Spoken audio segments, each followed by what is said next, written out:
Hi, I want to welcome everybody. Thank you for joining us. I just want to say we're excited to be able to connect with the community using the online format. And this is new to us, so please be patient while we get through kind of the technology pieces here. We think we've got it figured out, but you never know, right? So our quick housekeeping items here. Tonight's meeting is going to be a little bit different than our usual meeting. We are doing a single presentation on the topic of providing support to families during the COVID-19 crisis. We will begin with some introductions, go through the presentation, and then do some Q&A. We plan to wrap up around 8:15. And during the entire discussion, video and mics will remain off for the participants. So only the presenters will have their mic or video turned on at any time. Questions have been submitted to us via email and through the family support group. Additionally, the chat function is open, so if you have something that you need to add, you can do that.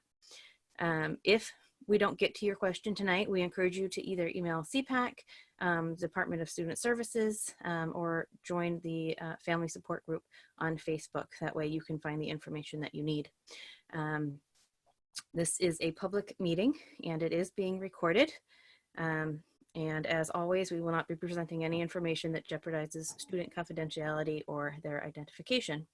So let's start with a quick introduction of everybody who's here right now. And then we'll get started. My name is Allie Barnes. I'm one of the co-chairs for CPAC. How do we usually, Laurie, just name people who are here. Oh, VS, can we have the presenters unmuted here? Jen, it looks like you're unmuted. You want to introduce yourself next? Yep, I'm Jennifer Bellissimo. I'm one of the co-facilitators for the family support group.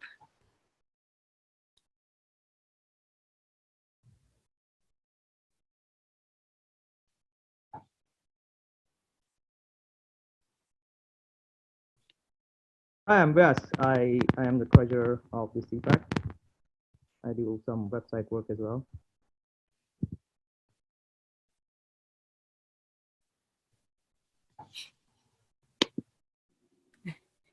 It's coming. Amy?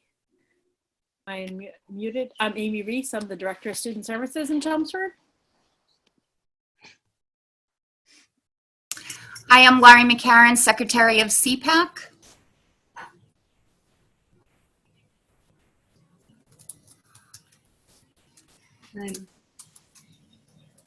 Hi, I'm Donna Newcomb, liaison from the school committee.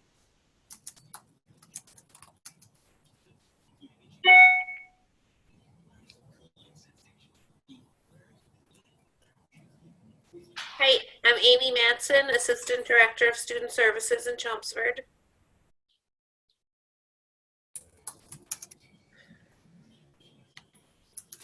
Did I miss anyone? I think just Kristen.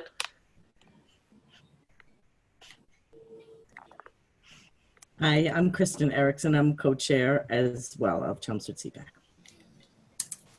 Right, so then Laurie, for the record, for CPAC board, we have Allie Barnes, Laurie McCarran, V.S. Ingreasy, and Kristen Erickson. And from the district, we have Amy Reese, Amy Matson, and Donna Newcomb from school committee.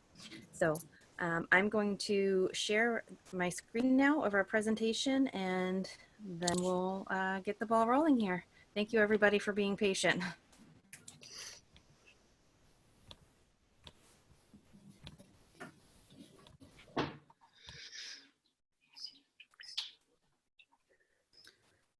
All right, again, just those reminders and a little example at the bottom there. If you're looking to chat, this is the button that you're going to be able to enter your questions in. I cannot hear her. Her mic is over. All right, sorry. Thank you for letting me know. I'll try and talk a little louder. That seems to be a problem I keep having with these calls. Sorry, Allie. I'm going to see if the headphones help a little bit. Okay. All right, so this presentation was put together by the Chelmsford Special Education Parent Advisory Council, more commonly known as CPAC. Our contact information is there. We have a website, a Facebook group. a business email if you have anything related to, excuse me, CPAC business, or if you are looking for more personal support and finding resources, you can email the CPAC liaisons email.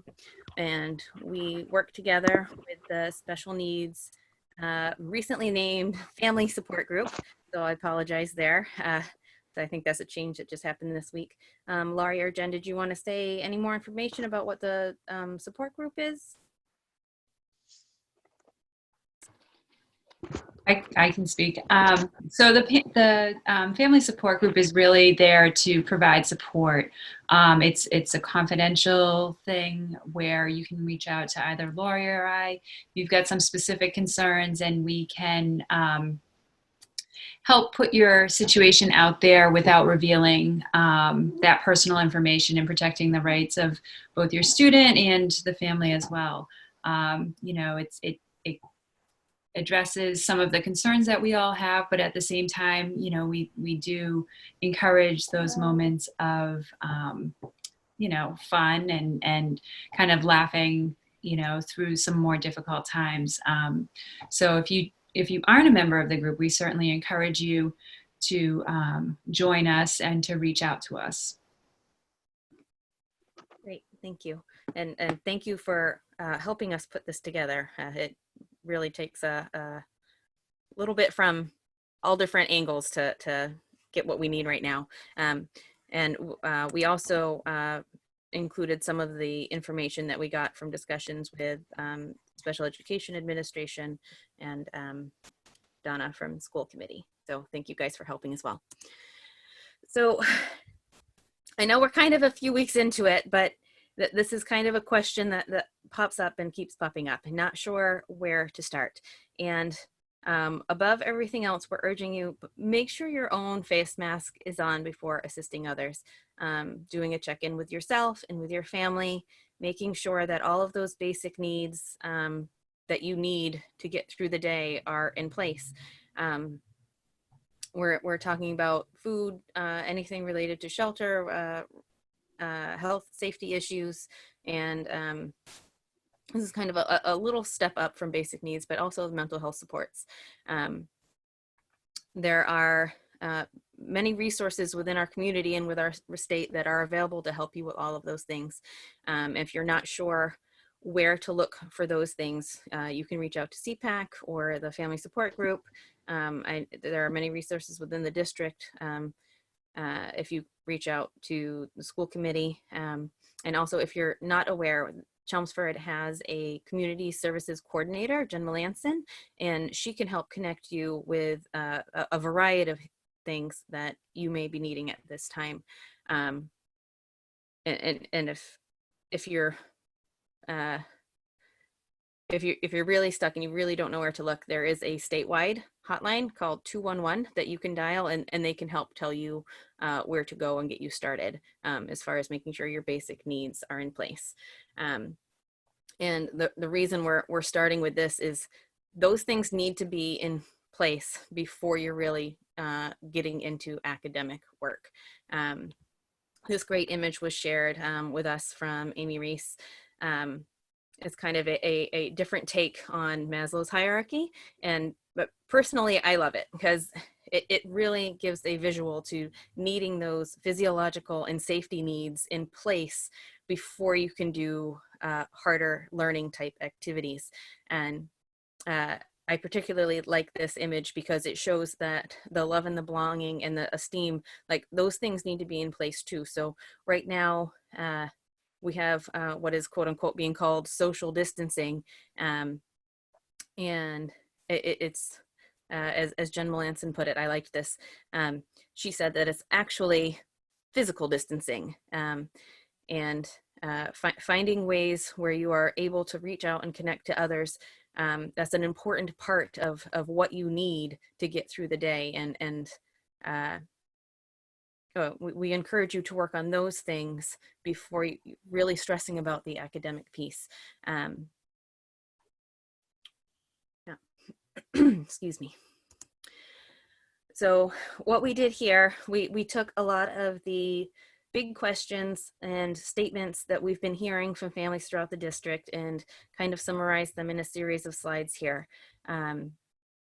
One of the things that we've heard a lot is that parents have had a hard time getting information, whether it be from one of the teachers, a therapist, from their liaison. As we've gotten more into the academic week, that this has reduced quite a bit. I think that now that we're fully into doing distance learning, there's a lot more communication going on back and forth. But we just want to keep in mind that everyone's stressed right now. Everyone's resources are stretched to the max, including the teachers and the staff. They are also all working at home and have families, of course. So just keeping that in the back of your mind when trying to get this communication going, having a bit of patience and kind of realistic expectations for what we're going to be getting back from the school. Especially keeping in mind they might be having a difficult situation at home that you don't know about. So what we recommend is communicate using email. That way we're not bouncing around calls and you have it in writing there, and ask specific questions, providing feedback for what's working and what's not working for you. That way they're able to give information that you can use. And if your child is trying to get in touch with their teacher, they should be using Google Classroom for that. This is kind of the next one here. This is kind of our standard response. If you're not getting a response, send the email again and CC the next person up on the hierarchy, and then continue doing that, with a loose 48 hours. Again, having respect and kind of realistic expectations for the time that we're in right now. Excuse me. But by taking it up the hierarchy, that helps them to know like how they can best help you, and that your concern or your need gets addressed in the appropriate way.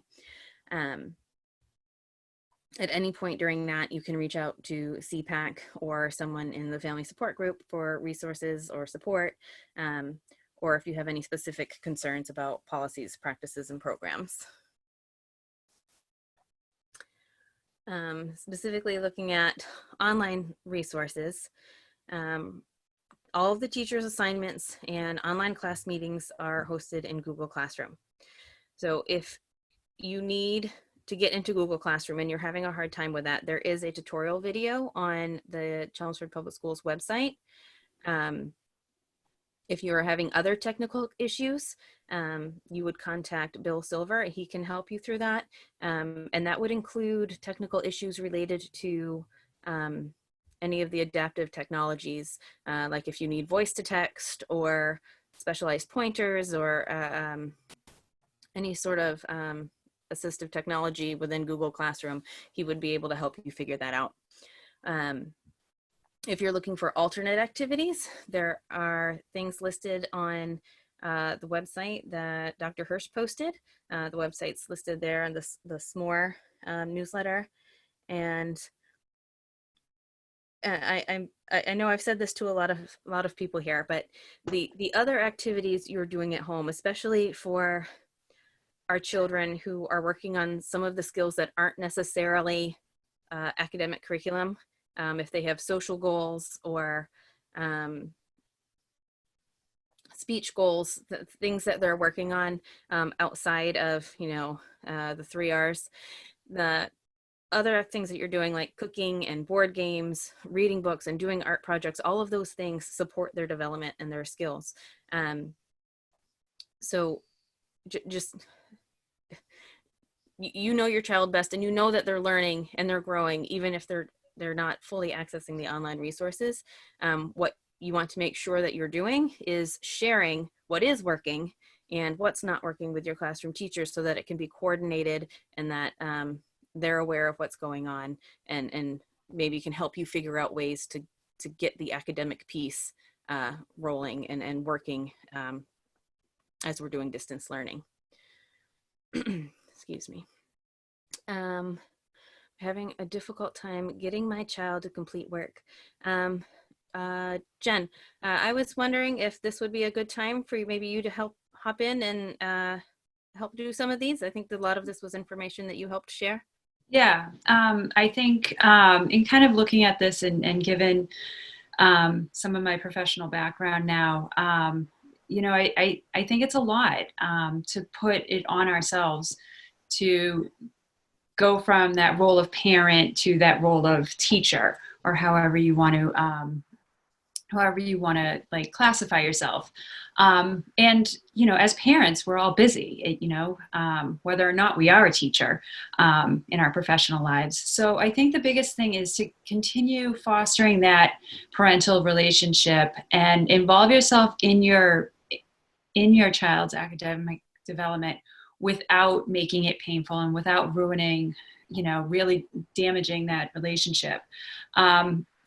So be creative, you know, demonstrate some interest in the child's, you know, subject matter by having a conversation and not an interrogation. Don't, you know, like be creative. Like, hey, I noticed X, Y, or Z. You know, you're going to have an awareness of what that subject matter is, and just try to incorporate that conversation and make it less pressure on your child, and see what they, instead of like figuring out what they were supposed to do, see what they've actually learned, or maybe like play detective and just kind of see like what were they able to hold on to, what was of interest, things like that. That's going to go a lot further than saying you need to do A, B, C, and D.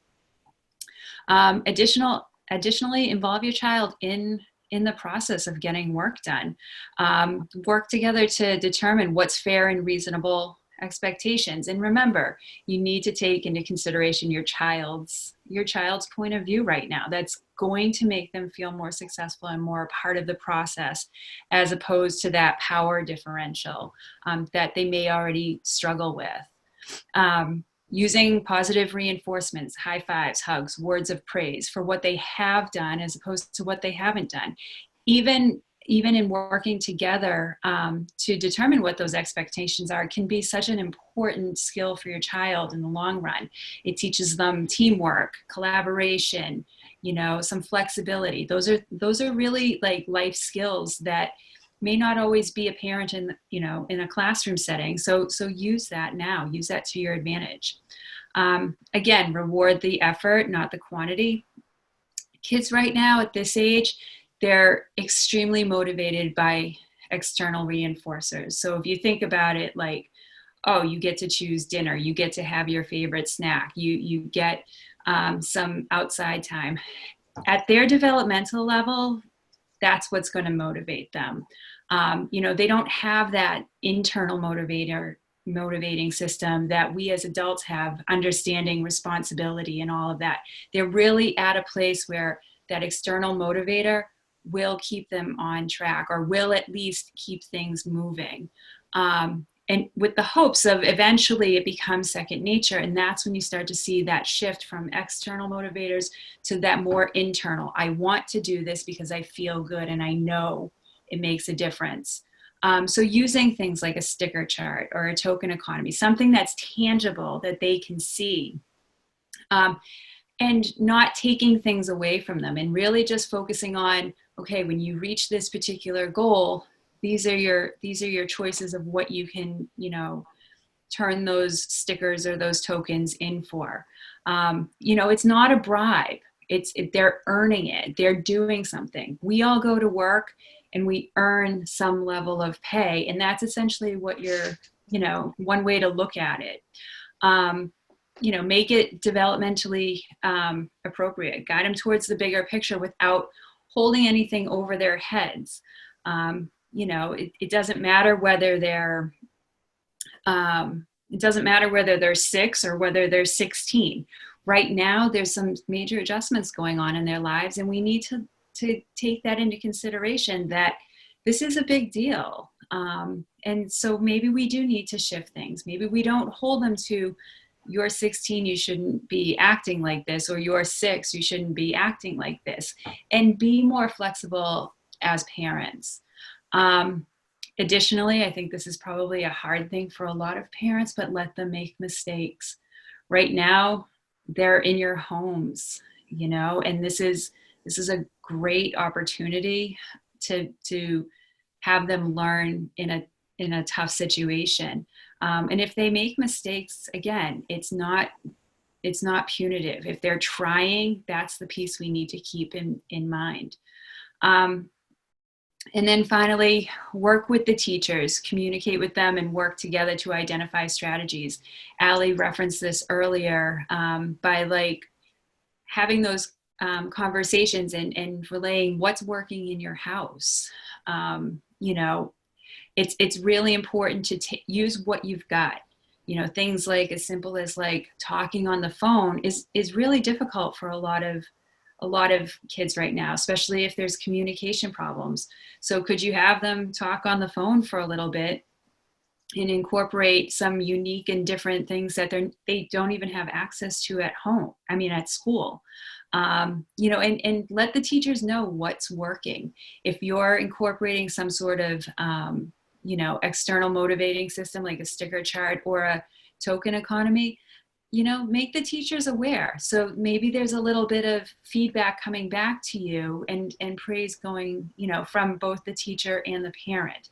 Be flexible, and we all have to kind of like, we may have to shift what our parenting norms have been, but we really want to work with our kids and also bring them in because they're a part of this team a lot earlier than we probably all thought. Okay, we're having a difficult time with behavior, aren't we all? So, you know, I think the biggest thing is just keep in mind, kids often act out how they're feeling because that's all they know. And that can be, you know, I think we've all experienced that from time to time. And really what we want to do is help them turn those actions into words by using the vocabulary that's more appropriate, using a variety of words, and kind of building on their vocabulary. You know, kids are going to say, I'm so mad all of the time. But when you take a step back and you look at the bigger picture, are they truly mad? Is it more they're disappointed, hurt? Is there something going on that's making them worry and they're just more anxious? And even when they're happy, you know, again, this is a great opportunity to like incorporate some different language. You know, are they excited about something? Do they feel safe? Is that what's making them happy? And really, you know, like take those behaviors and put some different words to it and have conversation. Using labels without discussion. There is a time and a place to have a deeper discussion, and the middle of a behavior is not going to be that time. They're not in a space to listen to you. You're not in a space to listen to them. So just use the labels, you know, oh, I see you, you know, you're getting frustrated. I see you're using your hands. Okay. Right now in the moment, maybe it's best if we take a little space from one another, or I'm going to walk away just for a minute and I'll be back. You know, just don't get into a discussion because often it's not a discussion. It turns into a lecture and nothing is going to be accomplished. Again, that use of words, it really is powerful, and they'll start to learn the power of words.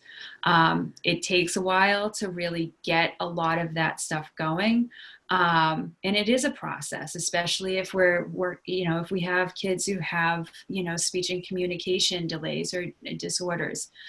It is a process, but the end goal is really having those words in place of behavior. And, you know, eventually, if we hold strong to that, for as difficult as it may be, that's eventually what we're going to see with regards to those behavior changes.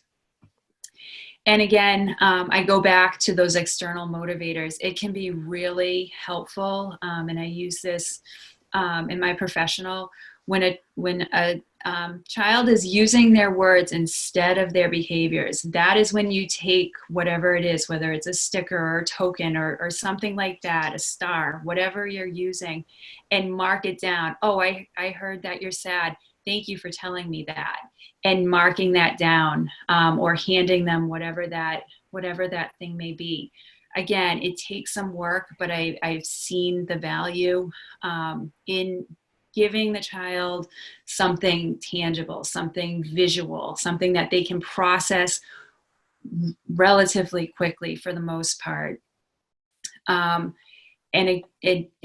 break it down as small as you can. Some kids need it broken down like into very, very small chunks, and that's okay. But all you're doing is you're validating how they're feeling, and you're also, reinforcing that more positive behavior when they're using their words.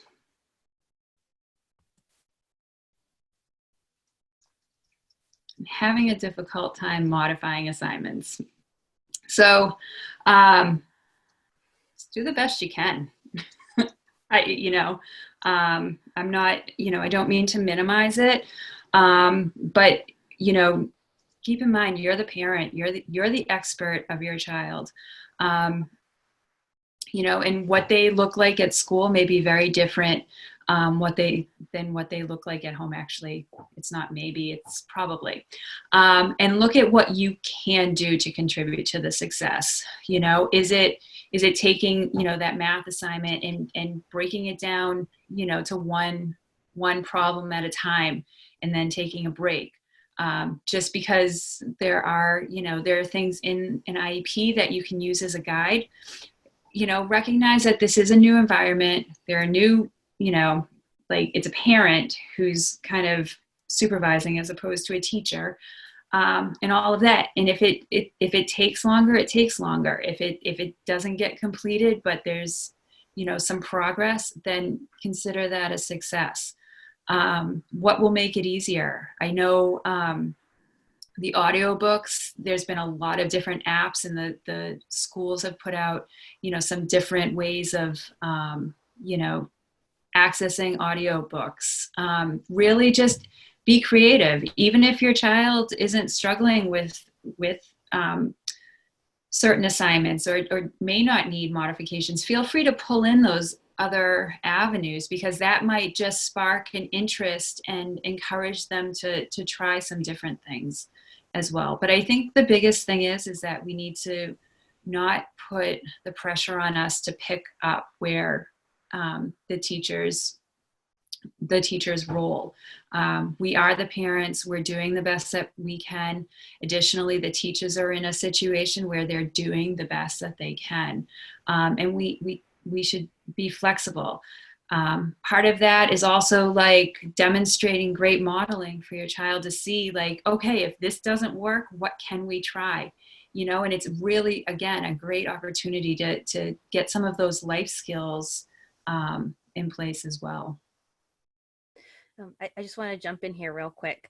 So because I know from personal experience, sometimes even with the best planning and the best suggestions coming from the teacher, from a specialist, for modifying or making an assignment work for an individual child, sometimes in the moment there is observation happening, and those modifications can't be pre-planned. It's something that a teacher has to do based on what is happening. So it's just another and one of the examples of why staying in touch with your child's teachers and letting them know both what isn't working and what isn't working, and what it looks like when it's not working, so that they're able to give you suggestions that would make sense and make it so your child is still able to access the curriculum. Yeah. Let's see, Jen, I think you have 2 or 3 more here that you are. Okay. I'm having a difficult time helping my child organize and plan for their assignments. I think overall time management is a tough thing as we kind of all adapt to this new way of life. And I think really prioritizing what needs to be done and recognizing what the child's limitations are is very important. I'm sure, like, there are times they come down with a complete list, and the reality of it is that you know, in this particular environment, they may not be able to get through all of that. And again, recognizing what they have done as opposed to what your expectations are is really important. Keep it simple, you know, think about it. What are they successful at? Do you start off with what they're successful at so that keeps them kind of like feeling good about themselves? Or do you kind of take on something a little tougher when you're ready to help? You know, really just break it down. And that can vary. There's obviously like no black and white here. You know, looking at and working with your child to assign a certain number of tasks that must be completed, you know, and compare that with the same number of tasks with what the child wants to do that same day. If there's something that, you know, if they have like a ELA, you know, project that needs to get done and that's not their strength, you know, can you pair that with like a math assignment that they really want to do, and, you know, find that balance between those two assignments. There's a number of graphic organizers for time management on Google. Additionally, I think talking with some of the teachers might be helpful in order to kind of understand what their approach is as a team, especially when you get into some of those middle school grades and they're working together as a team. And finally, you know, including your child in the process of learning. You know, right now we're all very used to attending meetings with teachers and specialists, and the child's not necessarily there depending on what grade it is. This is a great opportunity to pull your child into the process. And for as difficult as it may be, because we are all parents, as difficult as it may be to sometimes give in to something that your child is looking for, now's a great time to test that out. And at least like it potentially opens discussion with, okay, so yesterday we tried it this way. It didn't work out so well. Why don't we try it this way? Or, you know, who knows, if you do like consider a child's request, you know, and it did work out, you can be like the next day, like, you had a really great idea. That was awesome. Why don't we start the day off like that again? You know, it's improving their self-esteem. It's giving them a voice in all of those things. So I think that's really important.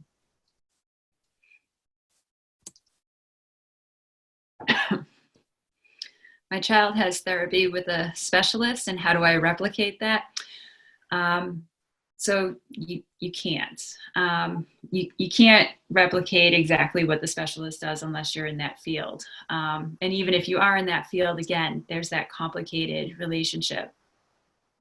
But remember, you are the personal expert, you are the advocate, and you do have the ability to work with your child and develop some you know, ideas and some activities.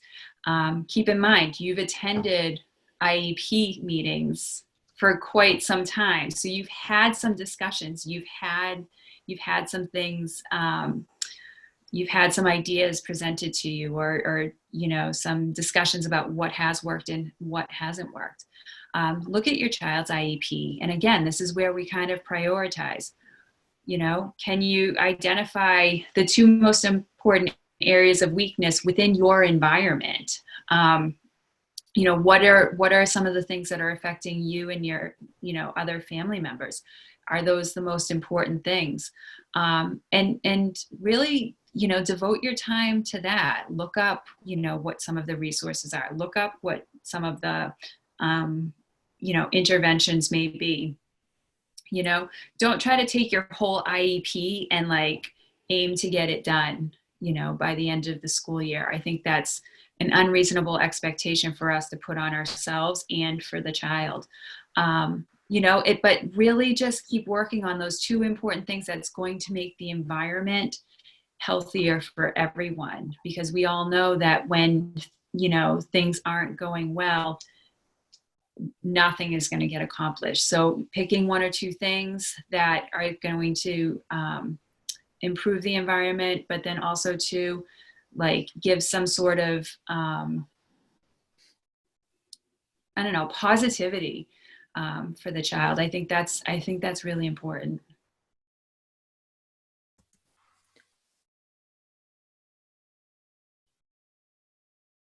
Oh, okay. I'm worried my child will regress if school is out. Keep in mind, kids, it's not just kids. Nowadays, everyone is reacting to the current changes, and a lot of this, resemble grief. When we look at regression, I think everyone's kind of in the same boat right now, recognizing that there are going to be different levels or different variations in that regression. But there are things that we can do, remaining objective and looking at what will alleviate, the stress, keeping them on a regular schedule as best as possible, keeping that increase in physical activity. Luckily, we're not in like the dead of winter in New England. Maintaining a healthy diet. If you're stressed, walk away for a few minutes, and don't get into this like tug of war. It's definitely okay to walk away, and pick and choose your battles, and remember how your response may impact the outcome. Work with your kids. We're all in the same boat right now, literally, because of physical distancing. Again, using those different words, even when you're feeling stressed, using specific words to describe how you feel will, again, encourage that verbalization and also reinforce, that range of emotions that everyone's going through. And then soothe your child during difficult times and be supportive and just, be present with what's going on and try to push some of that other stuff off to the side for the moment. Really, I think the reality is that every child is going to regress, whether or not they're in special education or not. This is a new way of learning for a lot of kids, and a lot of kids aren't comfortable with it. So there's going to be a shift in what people are able to accomplish. And I think the thing moving forward, and I think we can all kind of appreciate this, one of the things is that we're seeing people react in positive ways. And I think for as terrible as this situation is, we're going to remember how people came together, how people supported one another.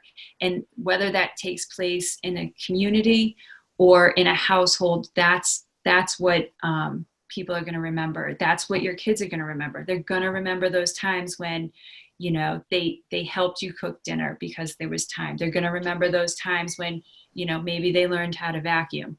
It's probably wishful thinking, things like that. But those are just as beneficial as the academics in the classroom.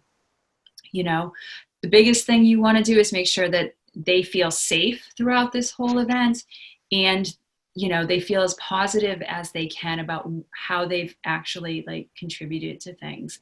And that will also pull into this, engagement within the classroom.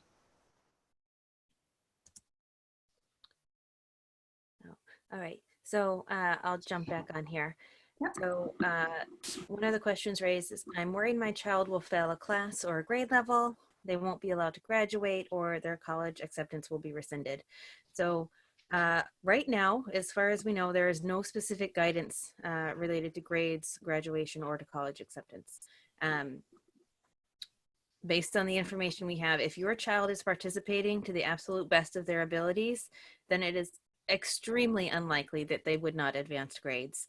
The teachers and administration, everyone is very aware of the struggling that is going on right now. And when we are able to come back to school, whether it's later this spring or next fall, everybody's going to be starting kind of back in the same place after being away for a certain amount of time. So to kind of help mitigate that, again, stay in contact with your child's teachers. They are going that way that they're aware of the work that your child is doing. We know that there's a certain number of children who are having an extremely difficult time or who aren't able to access curriculum through Google Classroom. And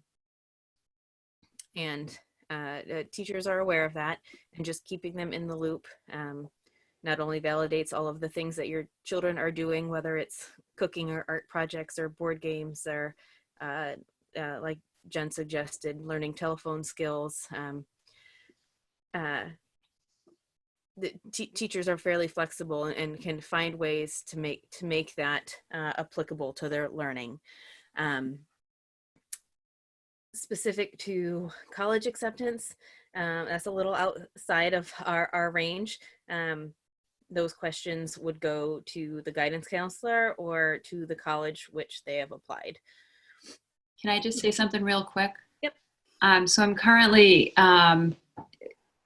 working in a college setting, and I can, based upon some of the conversations we've had with the cabinet levels at this particular college, and as you know, the university system as a whole, they're also working through a lot of these same concerns, you know, at their level. So it's definitely not in, you know, like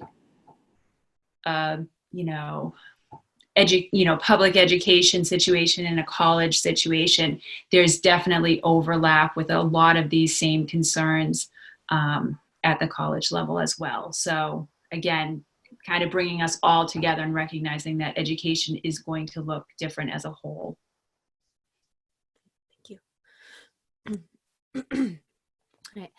Our IEP meetings, team meetings, and evaluations still taking place. So as of right now, IEP and team meetings and evaluations are on hold.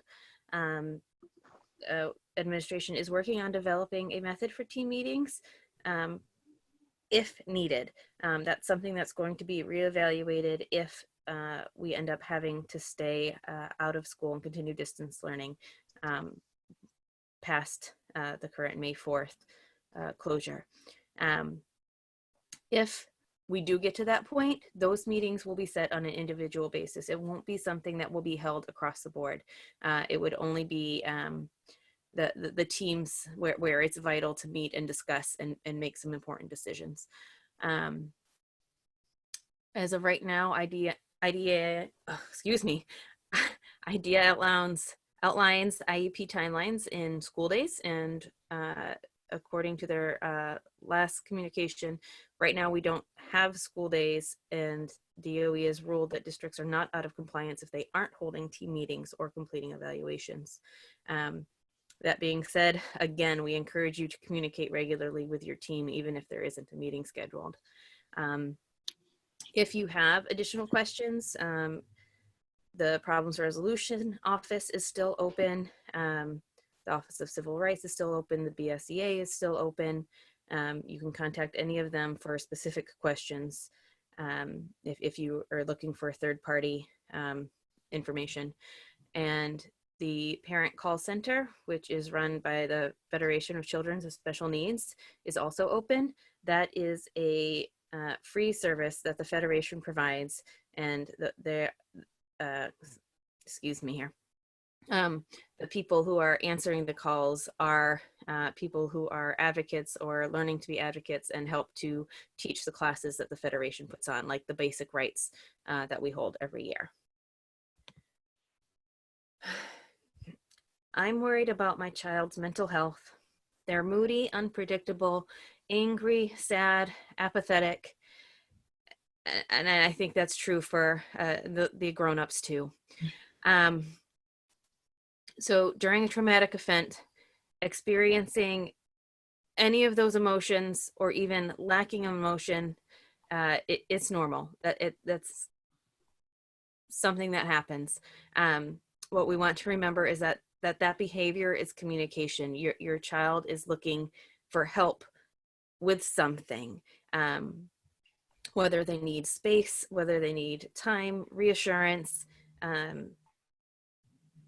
comfort in knowing that their basic needs are met or are going to be met. looking at what that behavior is and kind of reading it so that you know how to help them.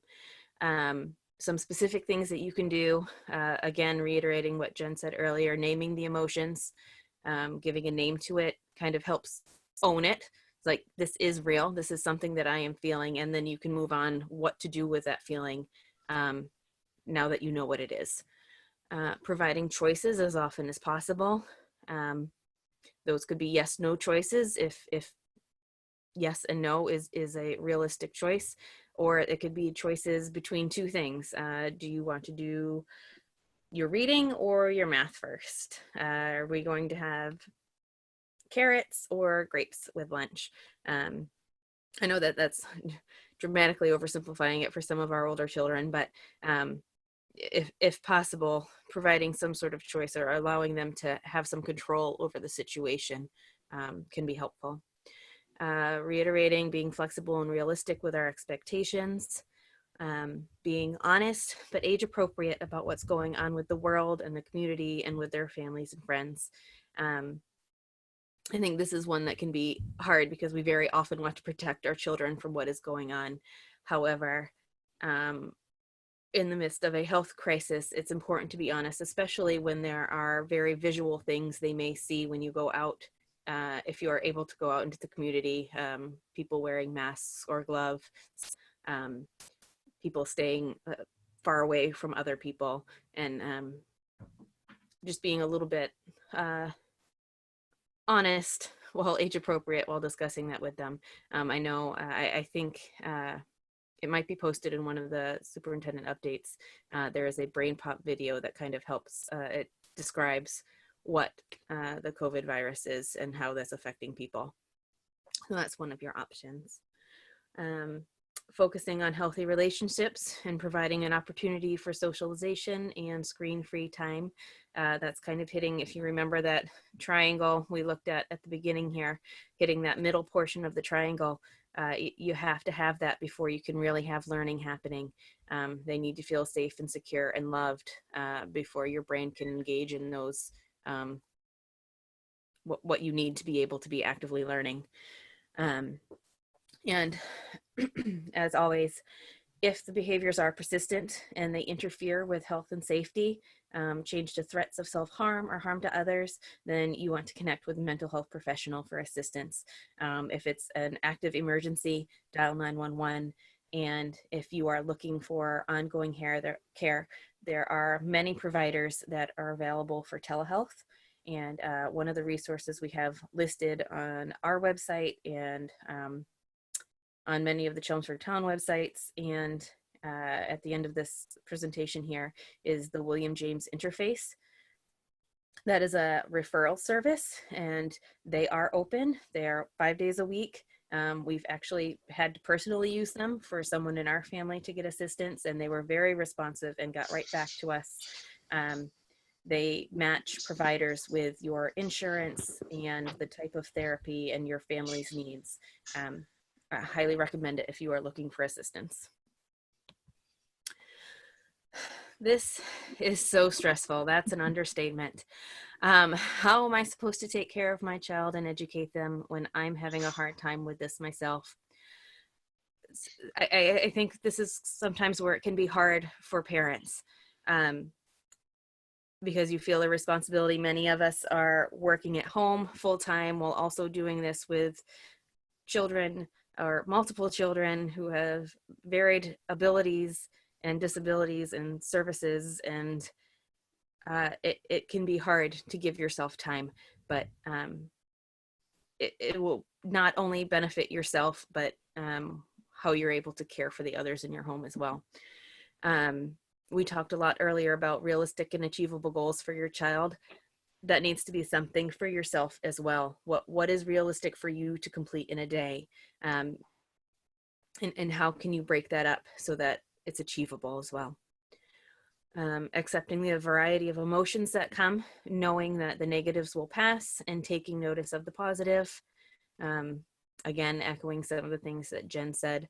I know one thing that is, I think, helping our family is we've actually made a stay-at-home calendar, and each a day at the end of the day after dinner, we think of some of the things that went well and we actually write them. So we have that tangible right there. See, things are going, there are things that are going right now. And that can be helpful. Asking for help if you need it. Just again, there are resources in the community and in the state. Well, you might not be able to have someone come in and do some respite care right now.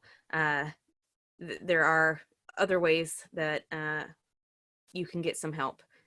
So please reach out if you're having trouble finding that or need some creative solutions, and we can give you a hand and point you in the right direction. And remembering that the enrichment activities, the extended learning activities are not a replacement for school. That it's not a realistic expectation that you will be doing as much as the teachers and therapists and specialists would be doing in your home as what would be happening at school. Figure out what works for your family, putting happiness, health, and safety at the top of that list, and go from there. And also understanding that it's going to look different in everyone's house. What your neighbor is doing, what your best friend is doing, it is going to look different than what you're doing in your house, and that's okay. So this is our big list of community resources. These are also listed on the CPAC website, and we will share this slide through social media so you're able to see all of them. Excuse me. I want to point out a few things here. The community service coordinator, that's Jen Melanston. If you need help with anything, whether it be food, figuring out your utilities, she is a really resourceful and helpful kind person, and she can figure out where to get what you need. The Federation for Special Needs, they're hosting a variety of online workshops and chats, and that is where you will find the information for the Parent Call Center. The Special Needs Advocacy Network and the ARC, those three groups, the Federation and SPAN and ARC, have been working together to provide resources throughout the state. So they have a variety of topics and resources for families. The William James Interface is what I mentioned earlier. If you're looking for telehealth services or you want to start a relationship with a service provider so that you can start counseling for yourself, your family, your child, they can help you find what you need. And then just if you go to the Massachusetts Crisis Hotlines, there's a variety of hotlines that you can call or send text to, whether you're having issues with health issues or safety issues or anything along those lines. You can find the one that would be best applicable for your situation. Can I just say something real quick about the mental health? Yep. Just real quick, I don't know what people's experiences have been in the past. I am aware of the fact that we've heard of like wait times and waiting lists and stuff like that. One thing to know about mental health resources is with the expansion of telehealth, that has really opened up a lot more opportunity and a lot more availability with regards to providers and access to providers, especially during this time. So instead of waiting for someone who's really local because you have to drive back and forth, that access to telehealth, there may be somebody who's more readily available in the Worcester area, and it just kind of gets your needs met a little bit quicker. Right. Yeah, I will say, like I mentioned earlier, like we personally called to use it for someone in our family, and we had 3 providers available within like 4 days of calling. Yeah. So yeah, that it is a great service. Yeah. All right, so this is kind of summing up the big important points here. Home is not school. Do your best to be realistic and flexible about what can be accomplished. Prioritize health, safety, and mental health. There are community supports available for your basic needs. Please ask for help if you need it. Be patient. The school administrators, the specialists, the teachers, everyone who is on your child's team are all working hard to shift their methods for support, and they all want your child to succeed. Social distancing is not equal to stopping socializing. We encourage you to communicate regularly with friends, families, teachers, therapists. We are very, very fortunate that this is happening during a time where we have so many online and virtual ways to connect with people. It's really quite amazing that all of that is set up right now. And lastly, identify and celebrate the positives. It's a little cheesy, but you got to get through the storm to get to the rainbow, but it's there. There are positives in every day, and even if it's something small, celebrate it and then do it again the next day. So we're gonna shift gears here to Q&A. Just a quick reminder that we're recording and it's a public meeting. And if you have, VS has been collecting chat questions throughout. So give me 1 second here to shift. And yeah, so VS, I think you have all of the host rates right now. I can share my screen and share the question. Sure, that would be great. And we're going to do questions for looks like about 15 to 20-ish minutes here, and then we'll wrap it up. Okay. Sure. Right, so these are the questions that we have. So the first one was the assignments from the special ed teacher don't seem to coordinate with what the general ed teacher is sending home, or they are not modified for the child's needs. How can I get the support for my son, for my child? Whom should I share my concerns with? All right. Anyone else interested in helping? No, Jen and I have been talking a lot.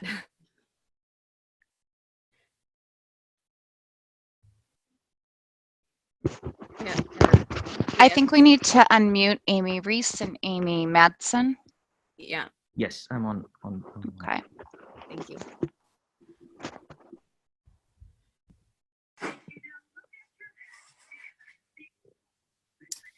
Well, I'll take a stab at that one.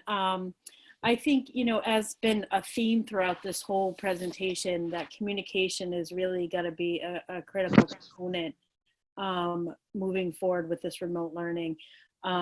As teachers are working together in the classroom when kids are in school, and they're working together and they're communicating and taking cues from how a student does, and then they shift and make changes.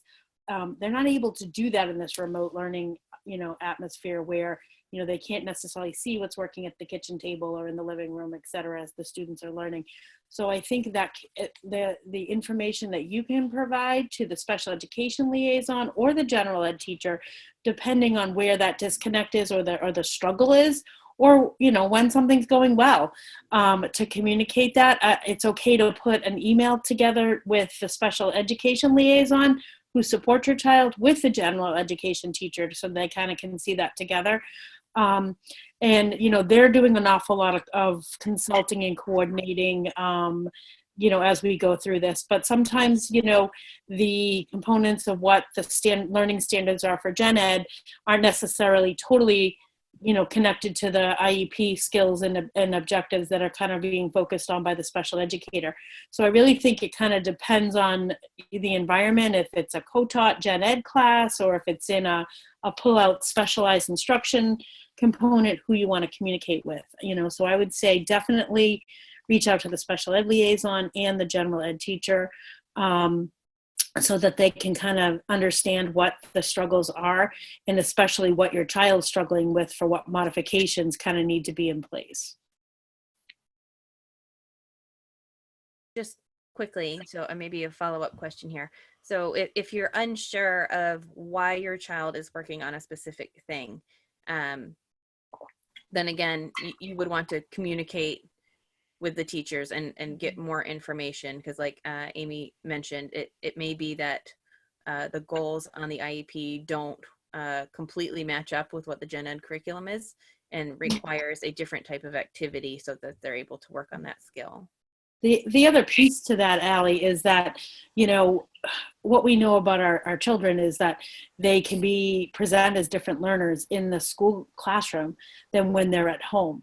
And that is true for every single child relationship. I mean, having had the years of experience in special ed that I have when my child was in school, it sometimes could be a real big challenge for him and I to kind of work through some support in learning activities, yet it was much easier if he was working with his teachers or the folks at school. So that is not uncommon whatsoever. So I think, you know, sometimes the teachers are adjusting to how students are able to complete tasks independently or not independently in the home environment can look very different than when they're in school and have different supports in the school setting. Great, thank you.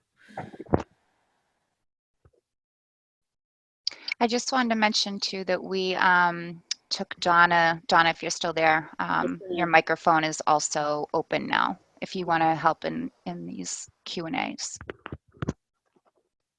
There was actually a couple of things that I was thinking about as Jen was talking. And, you know, Jen, I don't know what you think about this, but, you know, I often think about the accommodations that we've put into IEPs in both PLEP A and B.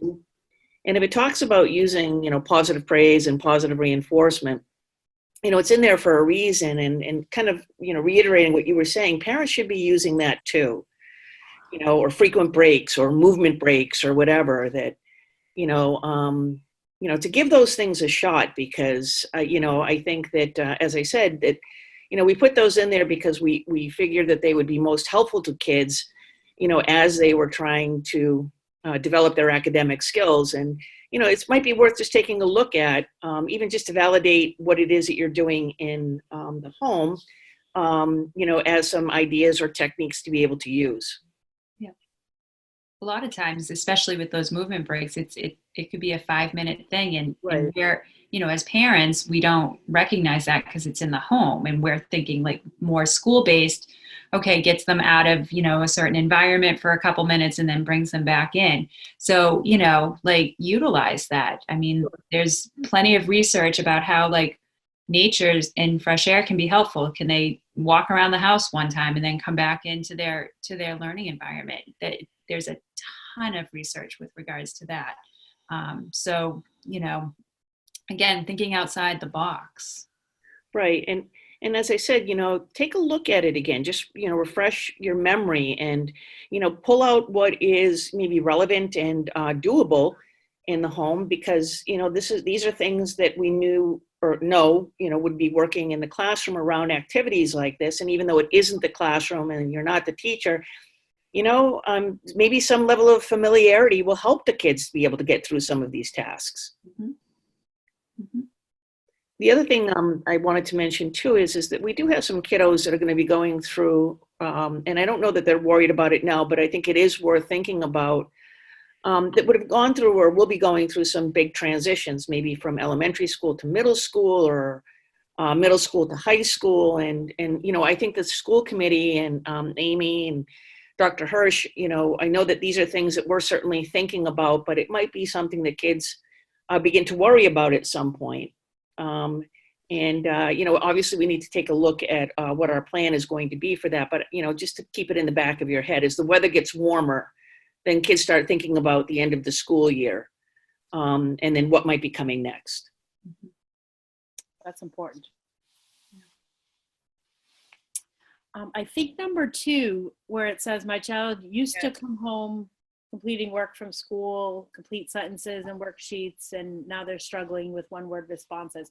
You know, I think that can probably be adapted to anything, whether it's, you know, at any level of what they were doing and completing in school versus home. And I think, you know, you did a really nice job in the presentation, and I think there's some really good examples that Jen highlighted, as well as to try to how to motivate or encourage with some positive reinforcement, how to get students, engaged. And part of that reality is that it may look very different, during this time of remote learning versus when they're in school, in the amount of time that they're focused on learning. The commissioner has kind of given a gauge of about half the school day, about 2-3 hours or so of learning type activities, combination of activities, independent work and instruction from teachers. And, where they're typically in school 6 hours a day, so I think it is going to look a little different given this piece. But I would also then add in, again, that communication. You're really struggling with an individual subject or content or task, email the teachers involved to kind of get some help and ideas. Yep.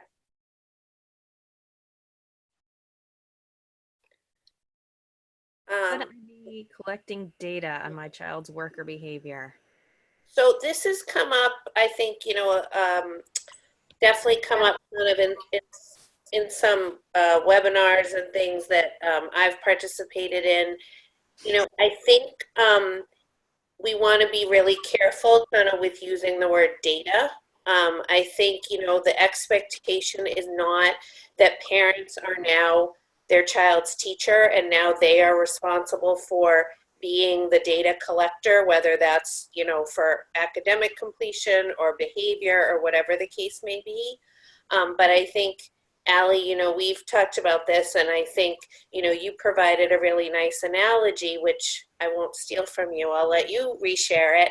But I think parents really do have, obviously that expert knowledge on how their child is presenting at home in terms of participation, in terms of, engagement, like Jen was talking about. So I think all of that, subjective information that parents have is important to be, keeping track of. If as a parent, it's best for you to kind of keep a log of it because, we're having trouble remembering what day it is sometimes, right? So, to try to kind of go back in your memory and remember everything.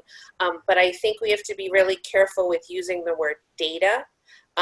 The expectation is not that we are asking parents to keep data or track data, but it's more about those kind of, observable behaviors, participation, and then again, that communication back and forth. So I don't know if, Allie, you wanted to share that analogy you talked about last week? Sure, yeah. So I thought of it as a parallel to a medical model. So when you are going to a doctor, they can't provide service to you without your input. However, they are the experts on providing your service. So it works together. So the information that you provide, your observations, your experiences are vital to the doctor doing the best job that they can. And this kind of parallels that. The teachers and the specialists and the therapist need to know what's going on. And they're only going to know that if you share that with them. Absolutely. So is there any more information on IEP meetings, transition meetings, and evaluations? I think you nailed it pretty good, Allie, when you kind of reviewed that on that slide. In that, I'll share a little bit of my thought process on where we're at with this. Taking the guidance from the Department of Education and, the area Merrimack Valley directors, we've been meeting on a regular basis, 1-2 times a week. We're all kind of, on the same page around this, and we're all kind of holding off on virtual IEP meetings at this time. We've been focused our efforts tremendously in the past 3 weeks on getting making that shift from 5 weeks ago of just providing enrichment activities and support to doing that and continuing that, but adding instruction. So a couple weeks ago, we started adding that instruction component to it.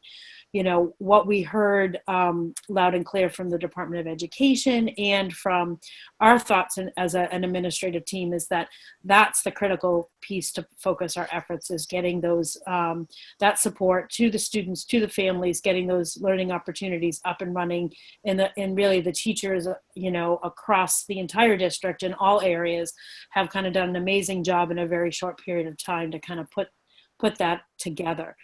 Coupled with that, we've then shifted into continuing that and focusing on those individual remote learning plans that we've talked about a little bit in some meetings. So we're shifting into that focus of, we've been doing the work, and this is what Russell Johnson had said from OSEP at the Office of Special Education at DESE, is continue doing that and the plans will follow. Like, don't stop what you're doing to put these plans in place, but then create the plans as we move along. So we're in the place right now where the teachers are actually have worked to kind of think as a team, to prioritize the IEP goals, the objectives within those goals, and the services for each individual student on their caseload.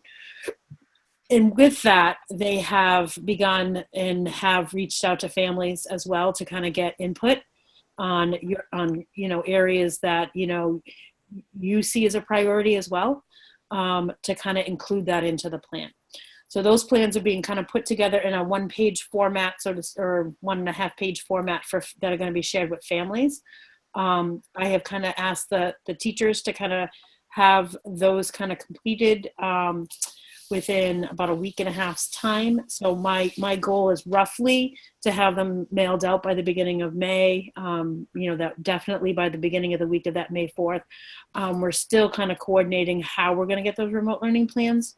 Whether we're going to focus on getting them sent electronically to families, or I think that's kind of the route most districts are looking at this point in time.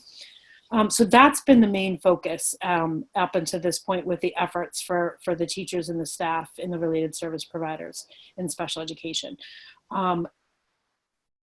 When or if, it's probably more of a when, we get direction that they are going to extend, or the May 4th closure will be extended, that's when the focus is going to shift, and we'll really have to, as an administrative special ed team, take a look at prioritizing and setting up some criteria around the district and how we're going to do some remote meetings, because the IEP meetings still need to require the same amount of team members, et cetera.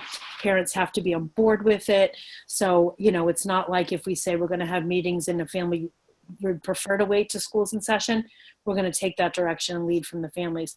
When I talk about prioritizing meetings, I'm anticipating looking at those students that are going to have critical transitions to different levels or buildings that really need to kind of reconvene the team. We're going to look at those preschoolers really going to kindergarten and reconvening some of those teams that haven't, the annual reviews have to happen because there is such a big shift from preschool to kindergarten.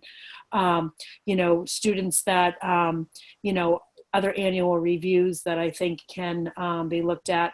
It's a little bit more complicated with the reevaluations and the initials, given the fact that some of the, the testing and things aren't able to be completed.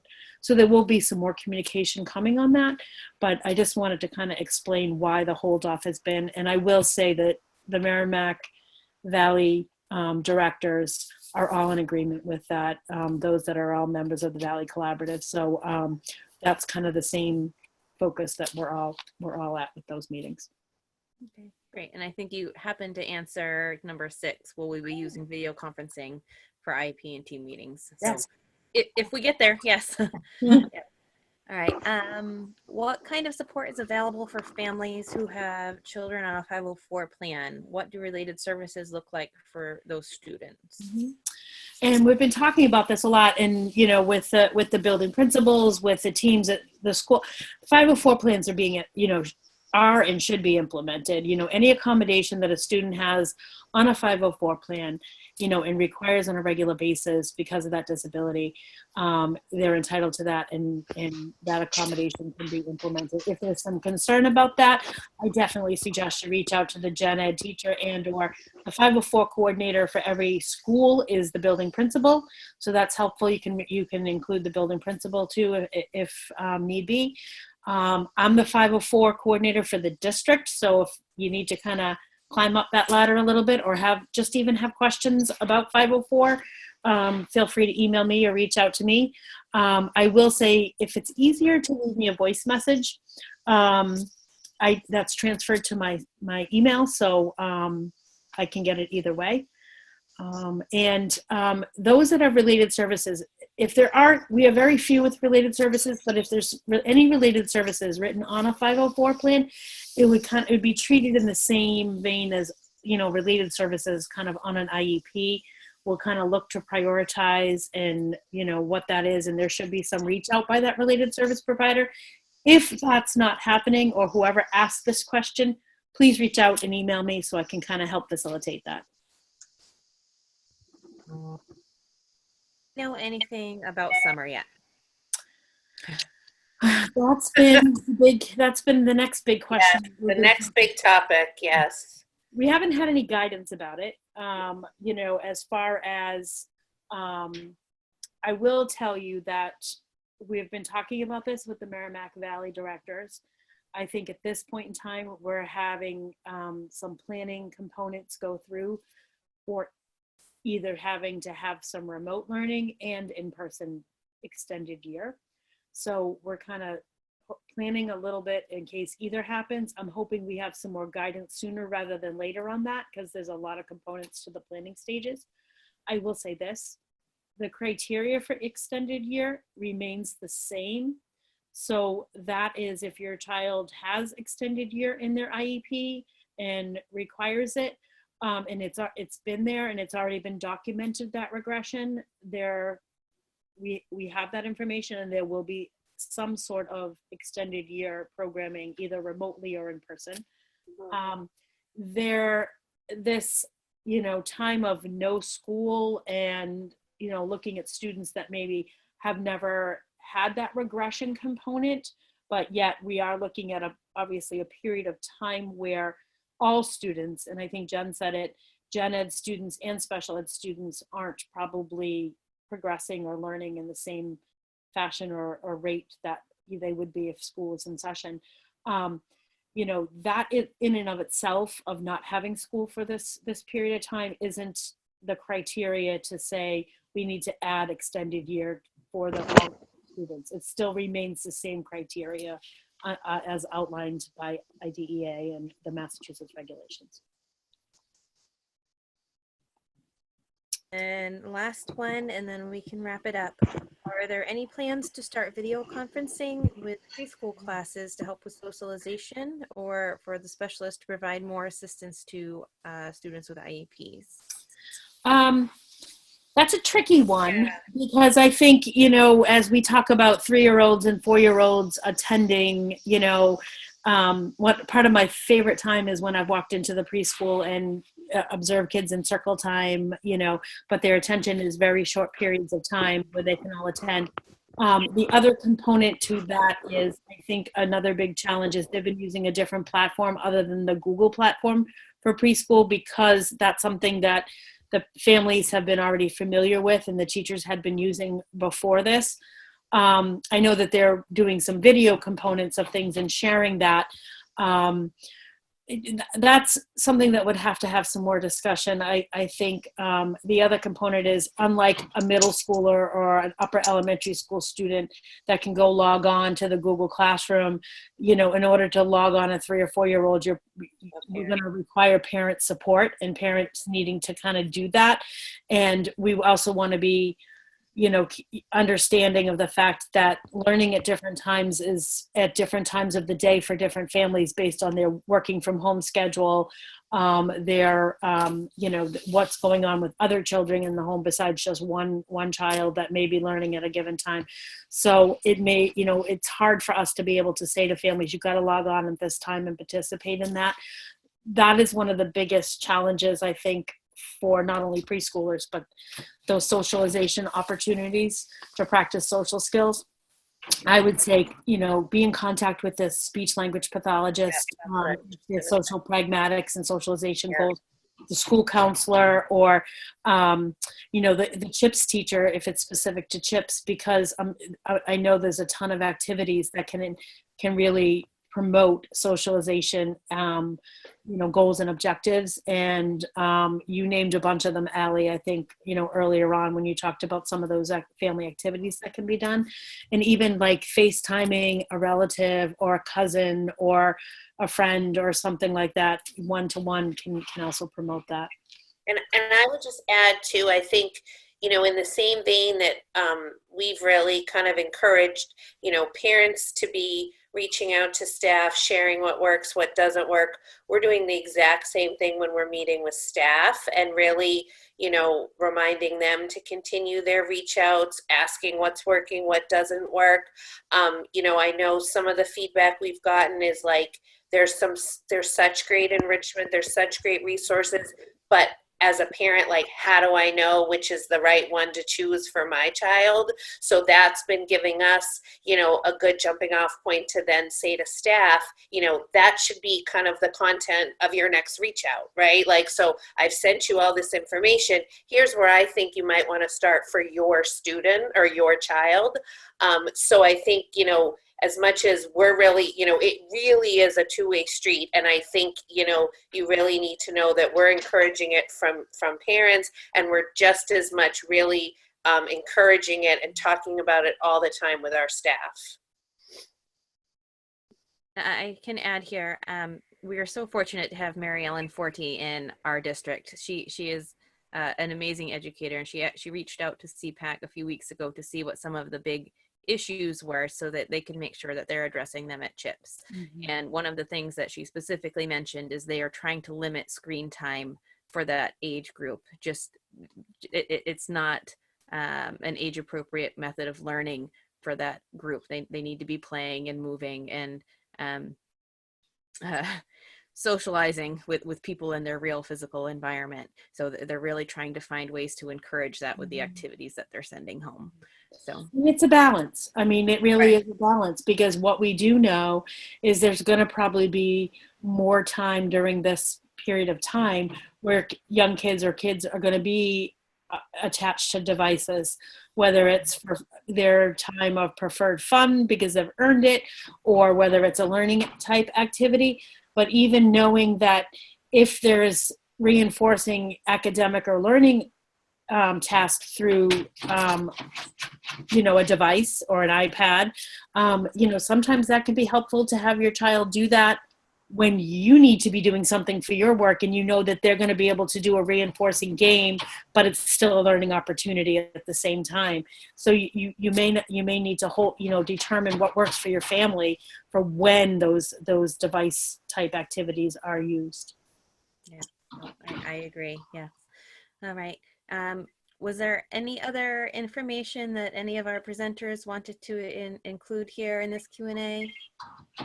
So I just want to give a shout out to Chelmsford Telemedia for helping us with this CPAC meeting tonight and making it so readily available for us to have our community come together to address this and offer this to the community. So huge thanks to Pete over at Chelmsford Telemedia. Great.